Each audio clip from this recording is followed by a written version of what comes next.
We are going to be talking today about how you can get your local business on Google Search and Maps, or get any business on Google Search and Maps. And that is highly important because let me just start from the beginning talking about the elephant in the room, which is AI. You hear a lot of people talking about different things like Perplexity is the Google killer. You'll hear people say, oh my gosh, now where are people searching? Because you've got ChatGPT, Gemini, OpenAI, they're looking at Reddit. Where are they going? People are going to go wherever they go, right?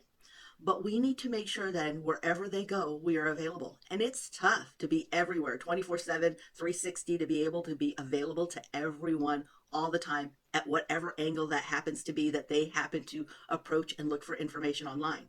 But if we are consistent and persistent in our branding, that is a great opportunity for us, not just to be seen by Google search, which is still the number one search engine in the world, but by any search engine. So regardless of their search platform, Yahoo, Bing, wherever they use, they can find you, but also regardless if they use any AI. Understand that what I'm sharing with you today are great ways and primary ways. That's important for you to know. Primary ways that AI, large language models, look for information and how they're finding and the sources they're looking at. And one of them is your Google business profile.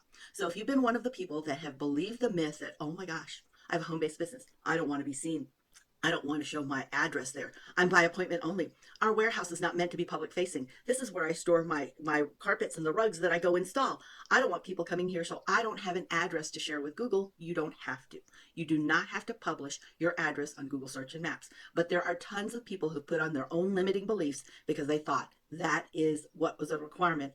And because of that, now they're not visible on Google Search and Maps, and they're behind it, while there are many people who've been doing this for a while and listened to me back when I first started talking about this in 2017, saying, make sure you have a business profile. I don't care if you're an e-com store, I don't care what you are, make sure you have it. Couldn't share exactly why you needed it back then, but definitely you needed to have it. And a lot of people would just go, oh, Maria, I'm home based, do word of mouth. I don't do that.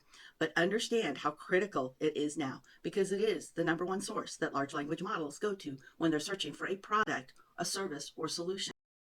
All right, for those of you who are new and do not know what a business profile is, it is this. If you haven't seen it before, it is your listing, if you will, but its official name is Google Business Profile, but it is a listing that you are now seeing in Google Search and Maps. You will often see it within mobile, as well as that mobile search at the very top. You'll hear people say it's the local pack, so it could also be within local maps that you see in search results, or the top 3 search results for your area, or it shows up on maps when people are searching for your product, service, or solution.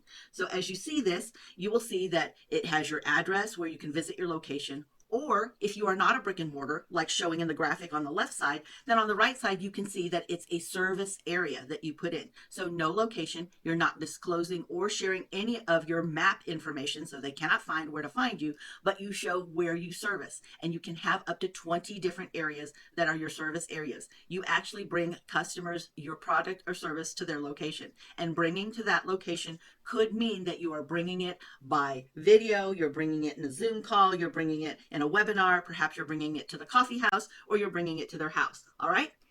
Let's talk about where those service areas are. In this instance, because you are going through the verification process, I would just put within your local area. The reason being I would just put this is because Google Maps is picking up and Google Satellite is picking up your location. We want to do everything that we can do to align everything perfectly to get verified instantly. And in order to do that, Google is looking for certain verification cues. That's why you keep hearing me saying, have you had, or do you have, Google Analytics, Google Search Console, and Google Tag Manager connected to your actual website?